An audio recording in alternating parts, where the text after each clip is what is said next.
Olá, esse é Diego News, o seu resumo de notícias no mundo dos vinhos e bebidas. E vamos às principais notícias dessa semana.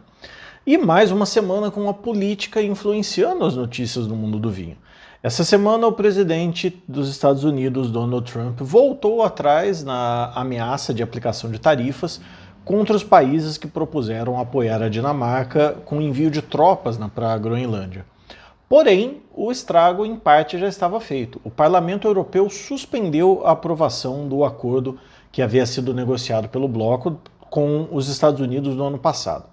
O acordo havia sido negociado depois da guerra tarifária que o governo americano começou e previa menos tarifas de um lado e de outro e uma estabilização, uma normalização das relações comerciais entre o bloco e os Estados Unidos.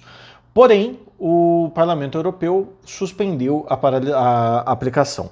Com essa suspensão, ficam as incertezas em relação a como vão ficar as relações do bloco com os Estados Unidos, que, vale lembrar, é o principal destino dos vinhos europeus.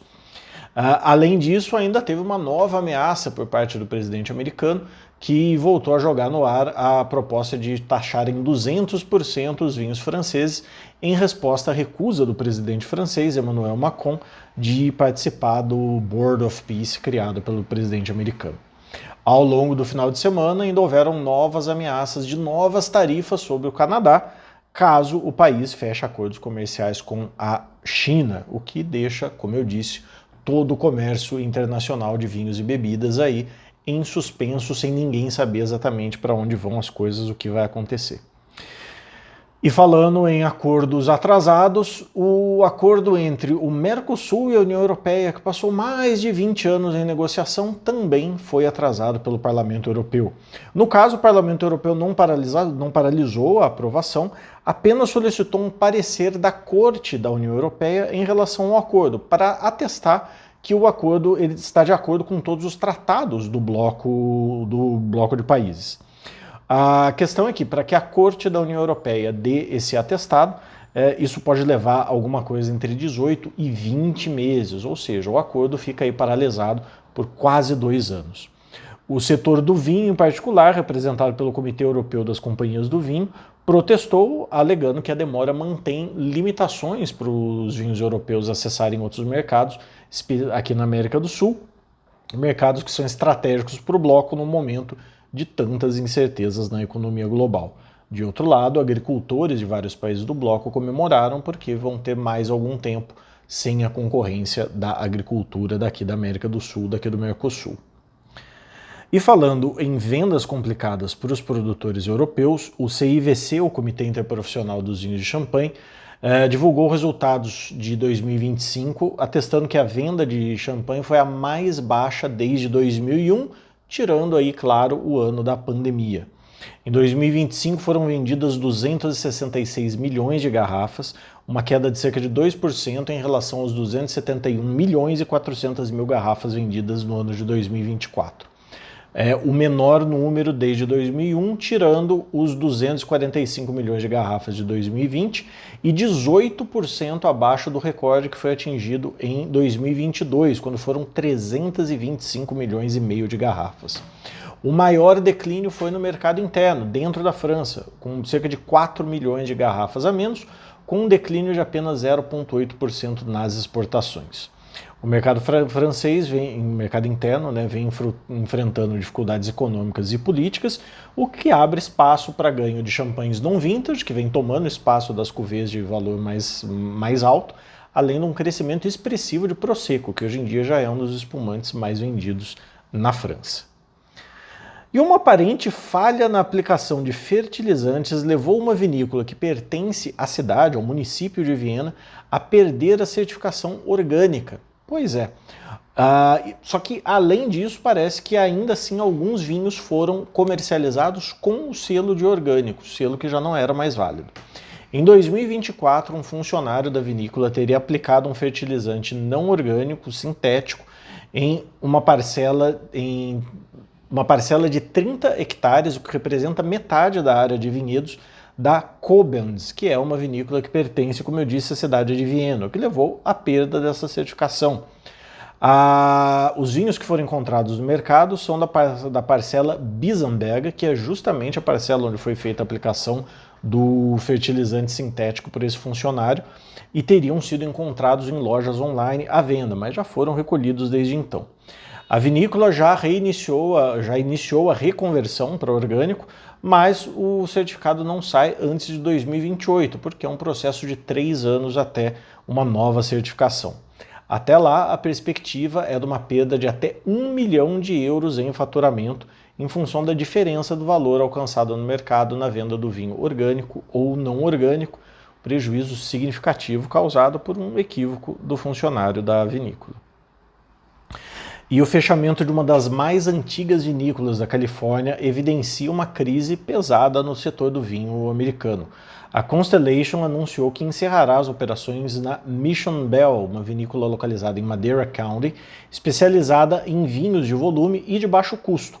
A Mission Bell fez parte de uma negociação da Constellation em 2020, em que a Constellation vendeu várias das suas marcas mais baratas, de vinhos mais baratos, para Gallo, lá da Califórnia, e manteve um contrato de 5 anos para Gallo utilizar as instalações da Mission Bell para a produção de seus vinhos. Acontece que passou esse período e a Gallo resolveu não renovar o contrato porque a demanda anda em baixa. Isso levou a Constellation a essa decisão de encerrar a produção.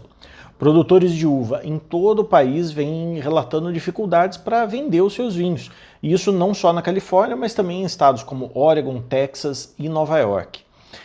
Mesmo com a remoção de mais de 15 mil hectares de vinhedos esse ano só na Califórnia, produtores de mais idade, produtores que já estão aí há décadas no negócio, relatam que nunca viram um mercado tão complicado como está nesse momento. A própria Constellation, no ano passado, vendeu o que restavam das suas marcas de vinhos de valor mais acessível ainda para o The Wine Group, e nós demos aqui na semana passada a notícia de que a Treasury Wine Estate lá da Califórnia vem encontrando dificuldades de atingir os seus resultados, fundamentalmente por conta do mercado americano. Os relatórios de bancos locais lá da Califórnia indicam que essa retração do mercado deve seguir ainda até pelo menos 2027, mais provavelmente até 2028. E as regiões de Itata e Biobío, no sul do Chile, estão enfrentando novamente grandes incêndios, como já havia acontecido no ano de 2023.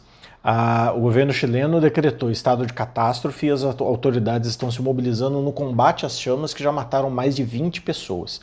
Estimativas apontam para mais de 20 mil hectares afetados. Claro, esse número pode ter subido nas últimas horas, desde que eu fiz esse levantamento, sobretudo nas zonas de Penco e Lirquén. Já há relatos de danos a vinhedos e vinícolas, mas as informações ainda não são precisas sobre a extensão desses danos, que foram bem intensos em 2023. Em 2023 foram mais de 430 mil hectares atingidos, com vinícolas destruídas, com vinhedos destruídos e com uvas que foram salvas, que estavam nos pés, mas que eram imprestáveis por conta do efeito da fumaça, o chamado smoke taint. Produtores locais denunciam que mudanças climáticas aliadas à monocultura, tanto de pinho quanto de eucalipto na área, que são árvores altamente inflamáveis, têm reforçado esse risco e aumentado a precariedade da situação lá no sul do Chile. E na Champagne, produtores da Moët Hennessy entraram em greve após a empresa anunciar que, pela primeira vez desde 1968, não pagará o bônus de participação dos resultados para os funcionários esse ano. O sindicato local alega que esse valor pode representar até 30% do salário anual de alguns trabalhadores, e que foram pagos bônus semelhantes para funcionários de outras divisões da LVMH. A LVMH suspendeu esse pagamento apenas para a sua divisão de bebidas, a Moët Hennessy. A LVMH vem enfrentando dificuldades com resultados abaixo daquilo que era previsto, especialmente na área de bebidas, e mesmo com planos de contenção de gastos e o plano de cortes de 1.200 vagas que foi anunciado em maio de 2025. Até o momento, a LVMH não fez nenhum comentário sobre a paralisação dos seus funcionários. E numa medida inédita na França, o INAL, o Instituto Nacional das Apelações de Origem, deu aprovação prévia para que seja liberada a correção de açúcar em vinhos com denominação de origem.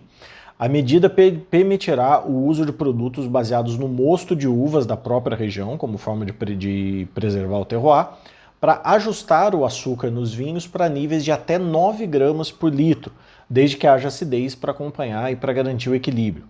A medida visa aumentar a competitividade comercial e depende ainda de aprovação no Comitê Nacional das AOCs e depois depende, claro, que cada AOC aprove essa mudança e inclua essa nova regra nos seus regulamentos. Mas, em princípio, a regra geral já está liberada para que vinhos AOC possam ser adoçados, embora não com açúcar diretamente. E ainda na França, depois de mais de 20 anos de disputa nos tribunais, os produtores da região de Mâcon, que fica lá no sul da Borgonha, perderam o direito de usar no rótulo a frase Vin de Bourgogne. Era normal que, embora Mâcon e Mâconnais faça parte da Borgonha, o fato do nome Borgonha ter mais ressonância nos mercados internacionais do que o nome Mâcon fazia com que os produtores rotulassem os vinhos com a identificação regional, né, Mâcon ou Mâconnais, e colocassem em letras miúdas Vin de Bourgogne, nomenclatura que agora não será mais permitido.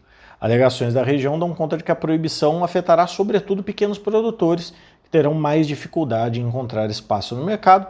No entanto, essa decisão ela já é uma decisão final do Conselho de Estado francês, não cabendo mais recurso em nenhuma instância. E essas foram as principais notícias da semana. Obrigado por assistir, compartilhe esse boletim, deixa aqui o seu comentário e na semana que vem nós voltamos com mais um Diego News.